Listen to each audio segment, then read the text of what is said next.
La pièce était silencieuse, baignée d'une lumière froide qui glissait lentement le long des murs, comme si le temps lui-même hésitait à entrer. Sandrine Bonner, à 70 ans, s'était assise près d'une fenêtre entr'ouverte. Le vent très léger soulevait une mèche de ses cheveux, et dans ce mouvement presque imperceptible, on sentait déjà le poids d'une vérité longtemps retenue. Elle inspira lentement, comme quelqu'un qui se prépare à déposer un fardeau qu'elle porte depuis trop d'années. Pendant des décennies, elle avait répondu à des milliers de questions, parlé de cinéma, de lumière, de personnages, d'enfance, de douleur, de liberté. Pourtant jamais elle n'avait évoqué ce secret-là. Et ce soir, dans un souffle plus fragile que ses mots, elle laissa enfin tomber la phrase que personne n'attendait plus entendre. Il a été l'amour le plus caché de ma vie. Un tremblement presque invisible passa dans ses doigts, posé sur un vieux carnet noir. On aurait dit que chaque page retenait un fragment de sa jeunesse et que l'ouvrir ferait revenir un monde disparu. Ses yeux, d'ordinaire si clairs, semblaient nous regarder quelque chose qui n'était plus devant elle. Un visage, une silhouette, peut-être une voix qui n'avait jamais cessé de lui parler. Pourquoi avoir attendu si longtemps pour confesser cet amour? Était-ce la peur du tumulte ou simplement la force du silence? Était-ce un premier amour ou bien le dernier? Nul ne le savait encore, pas même elle. Elle se pencha légèrement, comme pour rapprocher son cœur de ses mots. Et c'est alors que tout bascula sans qu'elle s'en rende compte. Car ce qu'elle allait révéler ensuite dépassait tout ce qu'on imaginait d'elle. Sur la table, un micro ancien, éteint depuis des années, reflétait un éclat d'or pâle. À côté, une photographie à demi effacée laissait deviner le contour d'un homme dont le visage semblait vouloir revenir à la lumière. Bien avant les aveux, avant la célébrité, avant les rôles qui ont façonné son visage aux yeux du monde, il y eut une ville grise où l'on entendait les pas résonner sur les pavés mouillés. Sandrine Bonner n'était alors qu'une jeune fille au regard vif, marchant trop vite comme si elle craignait que la vie lui échappe. Elle rêvait d'ailleurs sans vraiment savoir où cet ailleurs se trouvait. Les après-midi passaient dans une petite salle de théâtre de quartier où les sièges usés sentaient le bois et les souvenirs des autres. C'est là, dans cet espace minuscule éclairé par une ampoule nue, qu'elle rencontra celui qui allait devenir la première braise silencieuse de son existence. Il avait ce sourire discret, presque timide, qui semblait s'excuser d'être beau. Il parlait peu, mais lorsqu'il tournait la tête vers elle, quelque chose en elle se dérobait, comme une respiration suspendue. Ils répétaient ensemble, mélange maladroit de gestes hésitants et de rires qu'ils tentaient de cacher. Rien n'était encore dit, mais tout était déjà écrit dans leur silence. Un jour, après une répétition tardive, ils restèrent seuls dans la salle devenue sombre. La lumière du couloir dessinait un filet doré sur le sol, juste assez pour révéler leurs silhouettes immobiles. Il lui tendit un petit programme froissé, griffonné d'une phrase qu'elle ne comprit qu'années plus tard. On ne joue jamais vraiment sur scène, on se révèle. Elle garda ce papier comme on garde une preuve d'un premier frisson. Mais la vie, même à cet âge tendre, sait créer ses premières blessures. Un déménagement soudain, des rêves qui bifurquent, une promesse murmurée trop doucement pour survivre. Ce soir-là, en fermant la porte de cette salle pour la dernière fois, elle comprit qu'un amour peut sauver ou détruire. Et sans le savoir encore, elle emporta avec elle ce manque qui deviendrait son refuge et sa malédiction. Les années suivantes furent rapides, presque trop. Comme si le destin, après avoir longtemps hésité, décidait soudain de rattraper le temps perdu. À peine sortie de l'adolescence, Sandrine se retrouva projetée dans un univers où les caméras remplaçaient les lampadaires et où chaque regard semblait vouloir saisir quelque chose d'elle qu'elle n'était pas prête à offrir. Les plateaux de tournage devinrent ses nouvelles salles de classe, les réalisateurs ses guides, les personnages ses abris. Et peu à peu, le monde a pris son nom.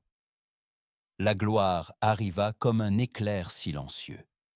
Les festivals, les interviews, les affiches, les applaudissements qui résonnaient dans des salles trop grandes pour contenir sa timidité d'autrefois. On la disait lumineuse, instinctive, rare. Pourtant, au cœur de cette lumière vive, elle sentait parfois une ombre grandir. une ombre qui ressemblait étrangement à la jeune fille qu'elle avait laissée derrière elle, dans la petite salle de théâtre où un sourire discret l'attendait peut-être encore. Plus le public l'admirait, plus elle se sentait seule. Non pas une solitude bruyante, mais une solitude fine, presque élégante, celle qui surgit quand tout le monde connaît votre visage, mais que personne ne connaît votre nuit. Elle rentrait dans des chambres d'hôtel où l'air semblait retenu, déposait son sac sur un fauteuil trop propre et restait debout quelques minutes, immobile, comme si elle cherchait quelque chose qu'elle n'avait jamais su nommer. Parfois, au détour d'une tournée, un acteur ou un ami proche partageait son parcours, devenant une sorte d'écho dans ce tumulte. L'un d'eux marchait souvent à ses côtés, sans jamais tenter de briser la distance qu'elle entretenait entre sa vie publique et son cœur. Il était là, discret, comme un compagnon de route provisoire. Et pourtant, malgré leur complicité douce, elle sentait qu'il ne pouvait pas toucher l'endroit le plus fragile d'elle, celui qui avait été façonné par un amour inachevé. Les tournages s'enchaînaient, les prix aussi.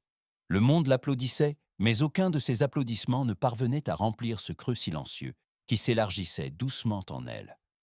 Ce qui devait être une consécration devint parfois un vertige. Un soir, après une projection marquée par une ovation debout, elle resta seule dans un couloir désert. La lumière blanche dessinait une ligne au sol, et le silence semblait bourdonnant. Elle comprit alors ce que la gloire avait pris en échange de tout ce qu'elle lui avait offert. Et dans le bruit de la gloire, elle commença à ne plus s'entendre. Cette pensée, fragile comme un souffle, fut le premier signe d'un autre basculement. Car c'est dans ce vide-là que le destin allait réapparaître, sous la forme d'un visage qu'elle croyait perdu à jamais. Il revint dans sa vie comme une lumière ancienne qu'on croyait éteinte, mais qui, sous un souffle imperceptible, se rallume avec la même intensité qu'autrefois. Elle le croisa lors d'une soirée brève, presque trop brève, organisée pour un film qu'elle venait de terminer. La pièce bourdonnait de conversations et de vers qui s'entrechoquaient, mais lorsqu'elle l'aperçut, tout devint soudain plus lent, plus doux, plus silencieux. Il n'avait presque pas changé, le même regard calme, le même sourire timide, cette manière d'être là sans occuper l'espace. Et dans cette seconde suspendue, elle comprit immédiatement qu'aucune gloire, aucune distance, aucune décennie n'avait réussi à effacer sa présence en elle. Ils parlèrent longuement, comme si le temps n'avait été qu'une parenthèse mal placée. Leurs voix se répondaient naturellement, mêlant souvenirs et hésitations, rires étouffés et phrases inachevées. Ils marchèrent ensemble jusqu'à une terrasse déserte où l'air du soir caressait leur peau. C'est là que le silence, encore une fois, devint leur langage secret. Leurs mains se frôlaient plus qu'elles ne se touchaient. Le monde autour semblait disparaître. Il ne restait que le battement de deux cœurs en sursis. Ce moment, d'une simplicité presque irréelle, ouvrit la porte à un amour qu'ils n'avaient jamais eu le courage de vivre au grand jour. Une passion discrète mais profonde, faite de rendez-vous silencieux, de nuits trop courtes, de gestes retenus pour ne pas être surpris par le tumulte extérieur. Ils se retrouvaient souvent dans un petit appartement où les rideaux étaient toujours tirés, non par honte, mais par pudeur. Elle se sentait elle-même lorsqu'elle s'y tenait, débarrassée des personnages, des caméras, de la lumière froide qui découpait ses traits pour le cinéma.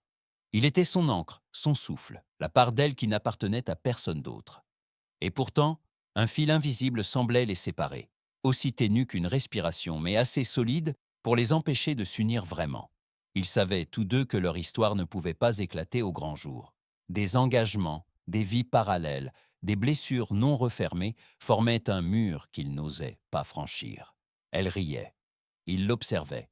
Le temps s'arrêtait. Pourtant, dans ce bonheur fragile, une ombre douce se dessinait déjà. Une nuance discrète dans leurs gestes, une note plus grave dans leur conversation. Comme si le destin, une fois encore, venait murmurer que chaque battement rapprochait aussi leur fin. Ils se quittèrent sans rupture véritable, sans cri ni reproche.